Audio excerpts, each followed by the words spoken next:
Okay, good morning. Thank you for joining us today for our CalCAP SSBCI program update webinar. I'm Doreen Smith, one of the CalCAP managers, and I'd like to start today by introducing CPCFA's Executive Director, Sheila Tobias Daniel. Welcome, Sheila. Thank you, Doreen. So to echo Doreen, we appreciate you joining us this morning to hear about the latest program updates regarding the State Small Business Credit Initiative, SSBCI 2.0. In California. As you know, the American Rescue Plan Act of 2021 revived the State Small Business Credit Initiative for this iteration of SSBCI 2.0. And as most of you have heard, California received a total of approximately 1.2 billion for credit enhancement programs in California to help small businesses recover, thrive, rebound after the pandemic. We have this morning for you a breakdown. I believe at our last convening, we told you about the 1.2 billion, but we've got some details of the allocation for you this morning.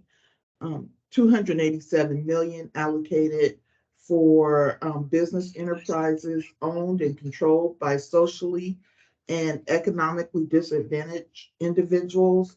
And this is what we call SETI businesses. Biden administration wanted to make sure that certain businesses were not left out this round. So there are set aside funds, and this is one of them.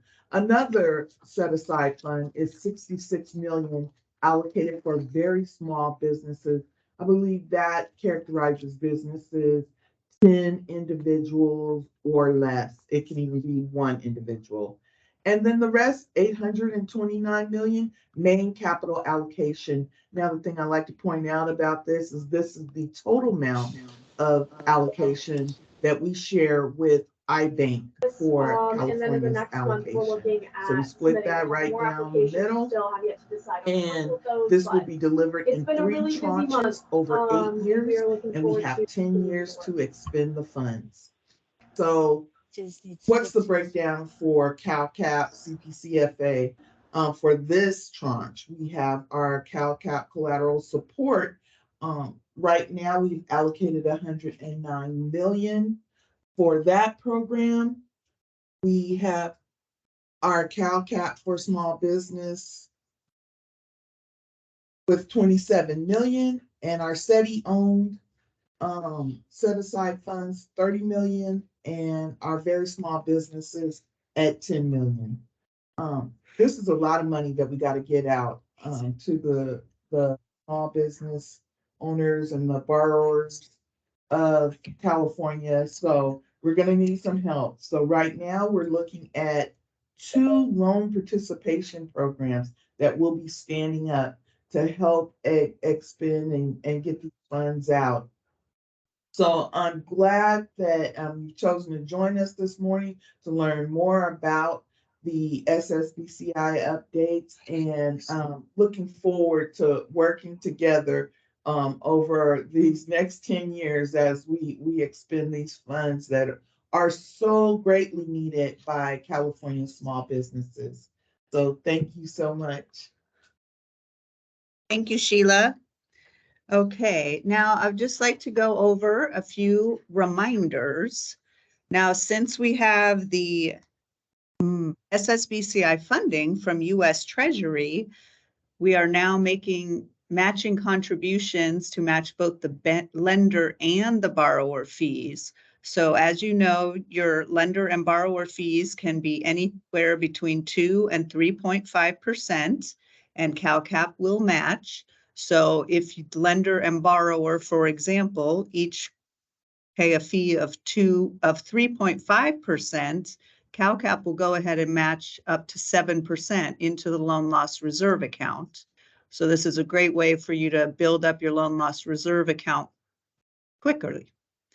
And the other reminder is your lender and borrower fees must be deposited into your SSBCI loan loss reserve account. So staff will be reminding you if you are by chance depositing into your state account, these fees need to be deposited into the SSBCI loan loss reserve account. Additionally, to comply with U.S. Treasury guidelines, CalCAP has updated certain forms and certifications that are required to be submitted with the loan enrollments when submitting for the CalCAP for Small Business program. We will discuss these forms in detail today. Now, I would like to introduce Lauren Dominguez, CalCAP's new SSBCI program manager. Welcome, Lauren. Perfect. Thank you, Doreen. So the next 3 slides are some of the changes to loan eligibility this time around with SSBCI supported loans.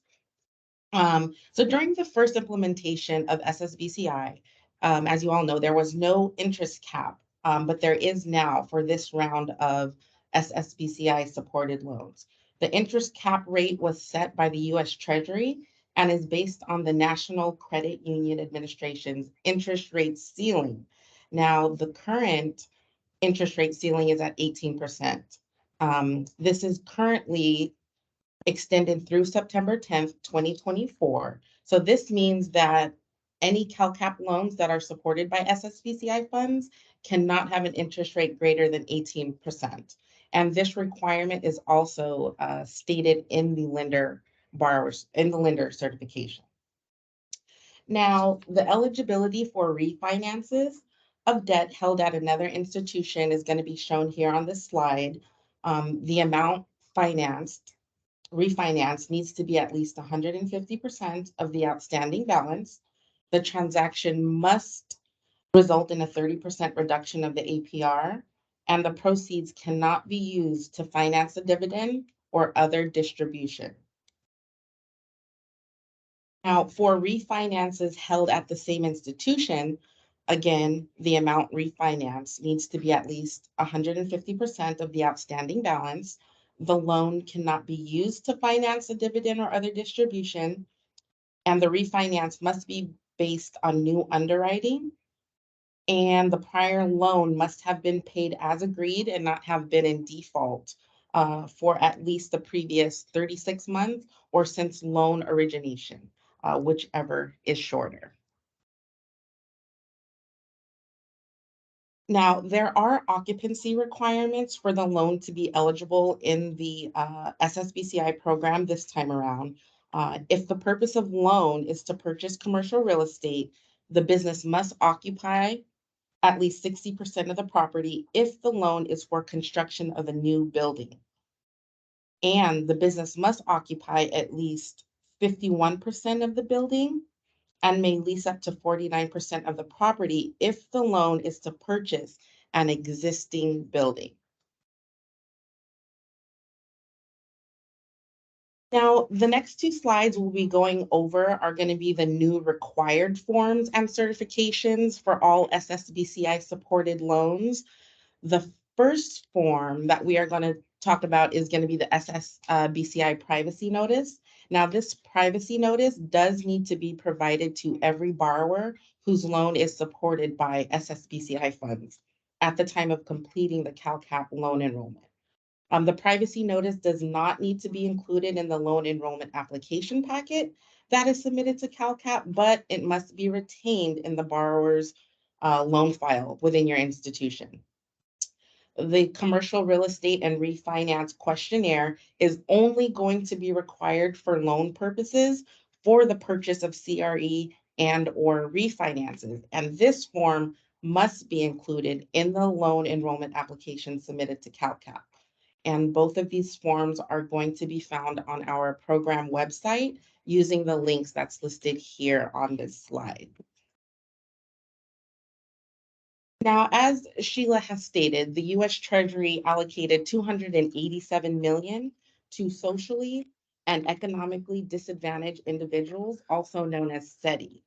Now, in order for the U.S. Treasury to analyze and report on the populations that SSBCI funding is benefiting, CalCAP is tasked with tracking and reporting this information back to the US Treasury. And the way we are able to do that is using these two certifications listed on this slide. So these certifications is how we are able to keep track of SSBCI funds that are given to SETI individuals.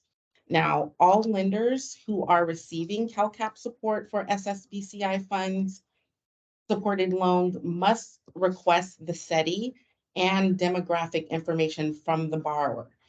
Now, the borrower is not required to answer or certify to any of these. And I want to notate that there is an option to choose business not certifying.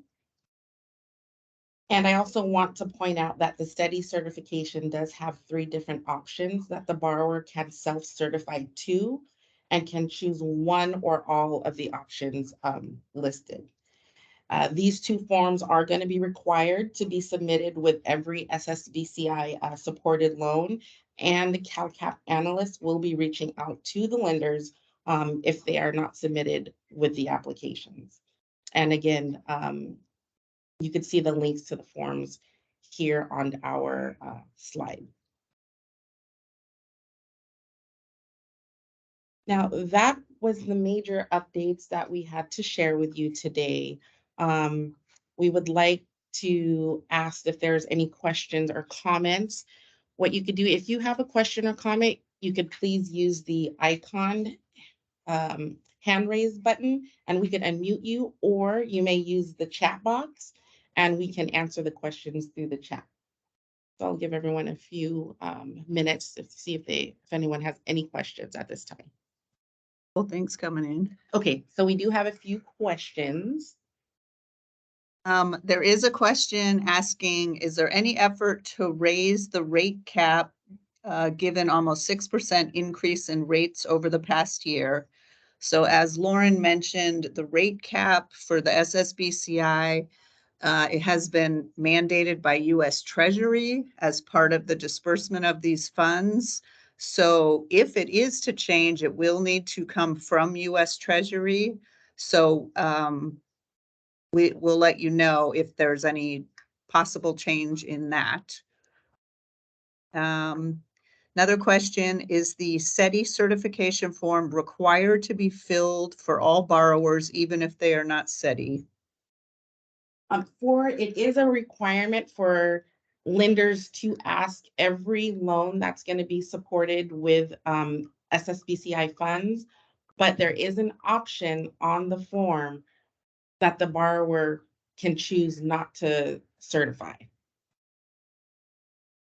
The next question is there a VSB certification? No, there is not a VSB certification that is required.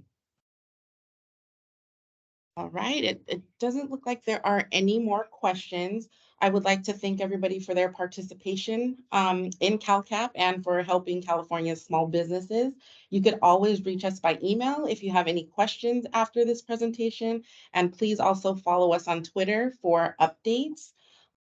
This presentation and recording and the PowerPoint will be available on our website by the end of this week. It will be on the CalCAP videos and presentations webpage, which is located under the quick link section on our main CalCAP webpage. So with that, this concludes the webinar. Thank you all for your participation today. Thank you. Thank you.